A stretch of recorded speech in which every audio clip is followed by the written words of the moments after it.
د سلام په وړاندې کولو سره پام وکړئ د دې غړۍ خبرونو ته. ویان سعیدي. د ملي امنیت عمومي ریاست په کابل ښار کې د بهرنیو وسایلو د راکړې ورکړې او جعلکارۍ په تور د کامرون هیواد د 15 تنو اوسیدونکو له نیولو خبر ورکوي.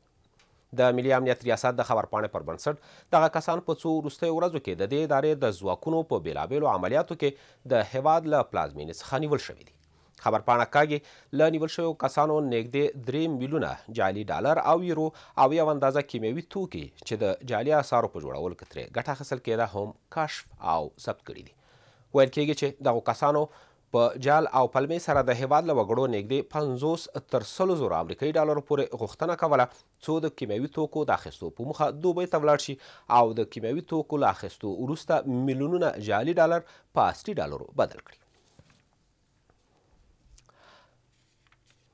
موږ د بدلون په لسیزه کې د نړیوالې ټولنې بیا ځلې ژمنې د اخیستو لپاره لندن ته راغلي. د حکومت اجرایوي رئیس د لندن ناستې په پیل کې ویلي دي د بشري حقونو خوندیتوب په ځانګړې توګه د ښځو او ماشومانو د حقونو خوندیتوب د ملي یووالي حکومت کاري لومړیتوب دی.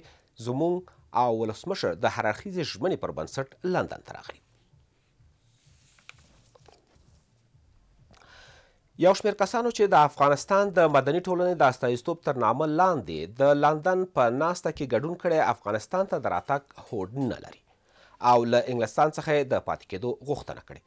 درېیمې لړۍ او د حقیقت موندنې کمیټې د افغانستان د مدني ټولنې د استازیتوب تر نامه لاندې هغو 15 تنو چې د لندن په ناسته کې ګډون کړی بې اعتباره بولي او ادعا کوي چې هغوی انګلستان ته یوازې د پاتې کېدو په موخه تللي دي. ولسمشر غني باید د بشري حقونو سرغړونکي د حکومت په کلیدي څوکیو کې ونه ګماري او د ښځو پر وړاندې د تاوتریخوالي د مخنیوي په برخه کې باید جدي ژمنه ولري. د بشري حقونو د ټولنو نړیوال فدراسیون په یو پرانیستي لیک کې د ملي یووالي حکومت څخه غوښتنه کړې څو د ښځو پر وړاندې د تاوتریخوالي او جنسیتي توپیر سره د مبارزې په موخه پیاوړې اراده ولري. په افغانستان کې جګړه د سیمه ییزو شخړو پایله ده. د هیواد د کورنیو چارو پخوانی وزیر د دې مطلب په څرګندولو سره زیاتوي افغانستان یوازې د دغو شخړو او جګړو ډګر او طالبان د دې جګړې وسیله. په هغو مراسمو کې چې د کورنیو چارو د پخواني وزیر د مخاخې په موخه جوړ شوی و محمد عمر داودزي همدارنګه د سولې د خبرو اترو په اړه د ولسمشر غني پر سیاست نیوکه وکړه او له ولسمشر څخه غواړي چې نور دې په پاکستان باور ونه کړي او بله لار دې غوره کړي. او وروستی خبر هم دا چې حکومت څو ځلې د همکارۍ ژمنه کړې خو په تیرو 14 کلونو کې د ترهګریزې جګړې قربانیانې هیر کړي دي.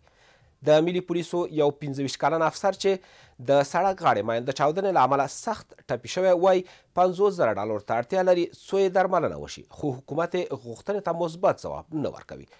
نوموړی له ولسمشر غني څخه غواړي څو د جګړې د قربانیانو اړتیاوې پوره کړي. دا و د دې غړۍ خبرونه. له ملتیا مو مننه. الله مو مل شه.